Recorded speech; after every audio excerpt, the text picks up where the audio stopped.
So ever since last week, when Naughty Dog made their announcement that The Last of Us Online was officially being canceled, I think there are a lot of people looking at Sony right now and wondering what's going on behind the scenes, specifically with their big live service push, this initiative where they apparently wanted to make 10 to 12 different live service games. And I have to say, looking at what's happened here with Naughty Dog and their own attempt at it, I have to wonder if maybe Naughty Dog and Sony, all this together, has kind of shown maybe a pivot in their thinking, especially when it comes to their big first-party studios. And I wanted to go over that here today, if Sony maybe learned the hard way what they should be doing with these live service games. So if you guys enjoy the video, make sure to hit the like button and subscribe if you're new here to the Spawnwave Plus channel. Let's take a look. This is the statement from Naughty Dog, and some people are looking at this as them maybe dressing the situation up a bit, maybe embellishing somewhat here and there, or really just trying to spin it in a certain light. But they say the multiplayer team has been in pre-production with this game since we were working on The Last of Us Part 2, which that is a while. Yes, that it's been in pre-production. This is something that's been brought up multiple times. Like, man, that's many years of it being in pre-production, and now is when you would look to ramp up to full production.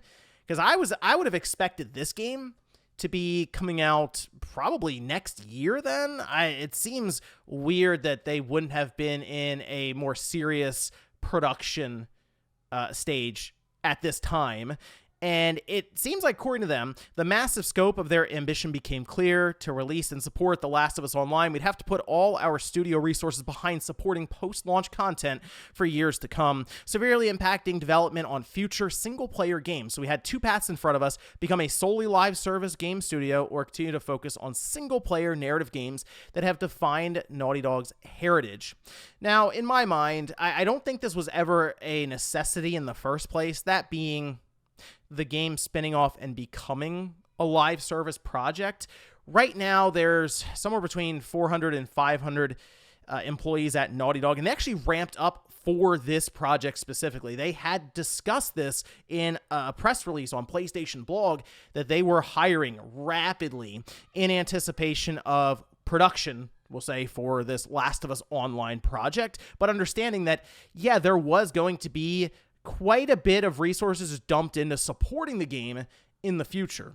Bungie has over 1,000 employees, and I mean, look at them. They're basically a Destiny 2 studio. Sure, they also are doing Marathon, but it's taken a lot to keep Bungie and Destiny 2 afloat, as we're seeing now, with revenue missing heavily.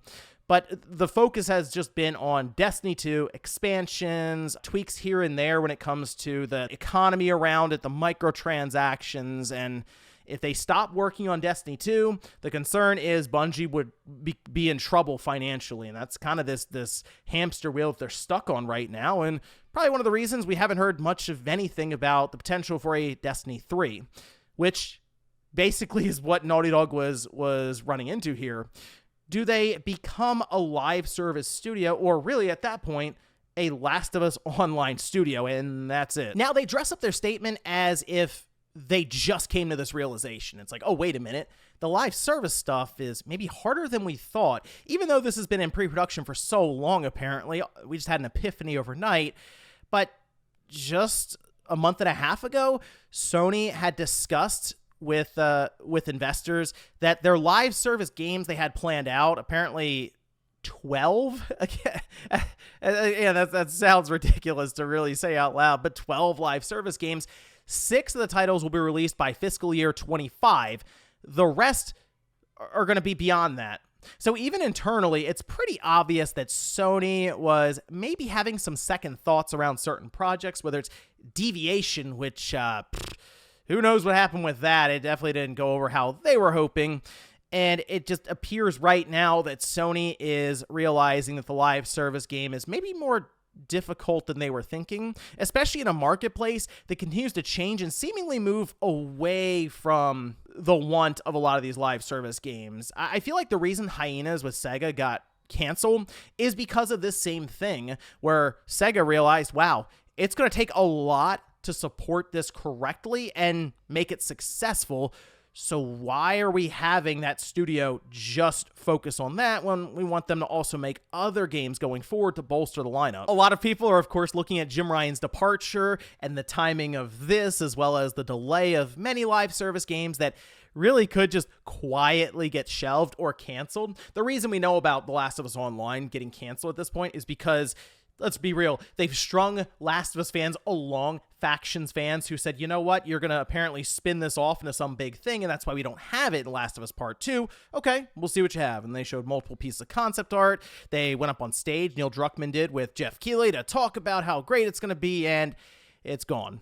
That's the reason why we know about it. So, like, for example, Deviation, as I mentioned, we have no idea what they were working on. The reason we know that something happened is because they laid off half their studio, seemingly after a contract that would have been with Sony got cut. But Jim Ryan, as again we mentioned, he's heading out March of next year. So he's only got like 4 more months left in Sony, and then he's retiring. Now, I do believe that he's retiring. People think it's kind of a front and that he's getting pushed out. Look, it's possible that somewhere behind the scenes things were mentioned like, hey, you can retire, or we can basically push you out in other ways.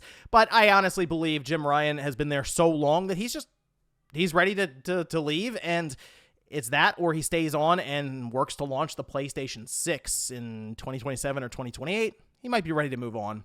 But this is a quote that he made, and it does kind of make you realize maybe why Sony is looking at live service games the way that they do, where he said that phenomenon of the live service game that has in a very large part fueled the enormous growth in the gaming industry that we've seen over the last 10 years.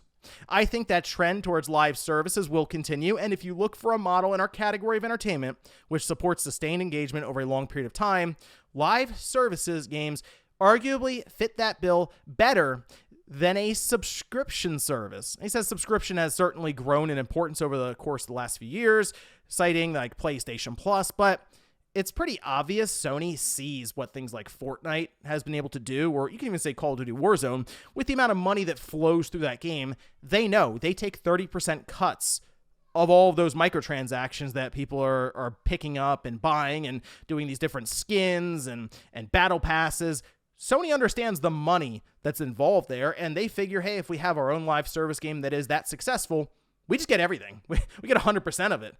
And the problem they run into is it's going to take a lot of not only money, but also developer resources, just in general, to get these games to a certain spot post-launch. I think there's also the very real human element to this that you need to take into account, especially the studio like Naughty Dog, full of a bunch of creative developers. If you tell them, hey, we're not really doing anything brand new in terms of a game series, intellectual property, what have you there, you're just going to work on Last of Us Online for the next 6, 8, maybe even 10 years of just creating expansions and storylines to go alongside of these launches of seasons and battle passes.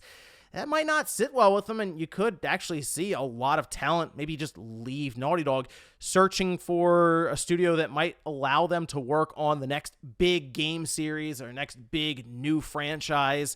That's something that I'm sure has to be weighed out there, whether it's leadership at Sony or Naughty Dog themselves, when it comes down to a decision like this. Now, I do think that Sony is going to continue on with the live service push, just not necessarily with some of these studios like Naughty Dog, Guerrilla, Insomniac.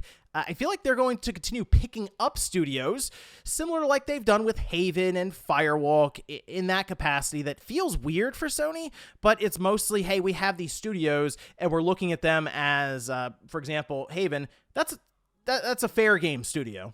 That's it. That's all we need them to do. We don't need them to come in and try to build out this AAA $300 million budget game like we'll have Naughty Dog do. We need them to continue working and developing a live service game like Fair Games, and we'll see if it works out, or with Firewalk and Concord. So that's kind of how I feel like they're moving here, and for their single player efforts, I feel like that makes the most sense, and they probably have continued to pivot that way for quite some time now. It's just we're hearing about it with something like Last of Us Online, because I have a hard time believing that all of a sudden Naughty Dog woke up, had the epiphany that this is going to be a lot more work than they were expecting. That just seems like incredible amounts of mismanagement, and unfortunately, this entire thing just seems like a huge waste of time for Naughty Dog. If you look at their output so far with the PlayStation 5 generation 3 years in, it's been remasters and a remake at this point. So nothing substantial, nothing new from them. Maybe that'll change in 2024 when they show off their, what should be a new intellectual property. And then later on, I assume Last of Us Part 3. But for now, Naughty Dog's kind of fallen down the tiers within Sony, at least for me, when it comes to their big-time studios. And Insomniac, I feel like they've jumped completely to the top of the list, and they are like the de facto Sony studio going forward, just even on output alone. But let me know what you guys think about all this down below. Seemingly with Sony pivoting, I guess, on live service games internally, with Naughty Dog being the biggest example we've had to date. Thanks, guys, for watching, and I'll see you next time.